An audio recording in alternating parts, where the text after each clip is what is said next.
صرف ایک احساس ندامت، ایک سجدہ اور چشمہ، تو اے خدا کتنا آسان ہے منانا تجھ کو۔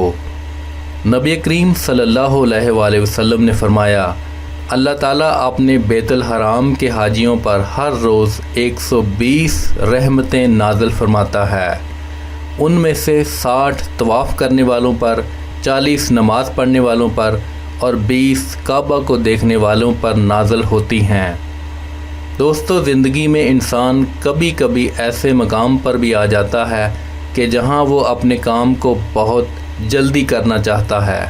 کوئی ایسی حاجت ہوتی ہے کہ جس کو وہ فوراً پورا کرنا چاہتا ہے، لیکن اس کام کی بہت سی وجوہات ہو سکتی ہیں، لیکن اسے پورا کرنا ضروری ہوتا ہے۔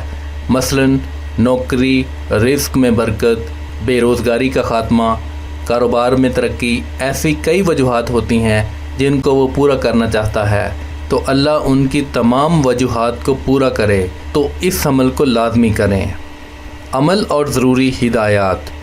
اس عمل کو آپ نے ظہر کی نماز کے بعد کرنا ہے اور سورہ بقرہ کی پہلی آیت کو 700 مرتبہ پڑھنا ہے، 3 مرتبہ درود پاک پڑھنا ہے، آخر میں اللہ پاک سے دعا مانگنی ہے۔ اس عمل کو 20 دن تک جاری رکھنا ہے۔ انشاءاللہ اس عمل کی برکت سے اللہ آپ کی تمام حاجات کو پورا فرما دے گا اور گھر میں رزق کی طوفانی بارش آ جائے گی، دولت آپ کے گھر کی غلام بن جائے گی، اللہ آپ کو اپنی رحمتوں سے نواز دے گا اور آپ کو سخی بنا دے گا۔ اس وظیفہ کی اجازت کے لیے اپنا نام اور شہر کا نام کامنٹ میں لکھیں۔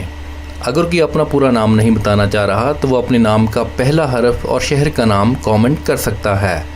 وظیفہ کرنے سے پہلے کچھ صدقہ و خیرات کر لیا کریں۔ اگر نہیں کر سکتے تو کم از کم لائک اور شیئر کر کے صدقہ جاریہ میں اپنا حصہ ڈالیں۔ جس نے وظیفہ کے لیے کامنٹ کر دیا ہے ان سب کو اجازت ہے۔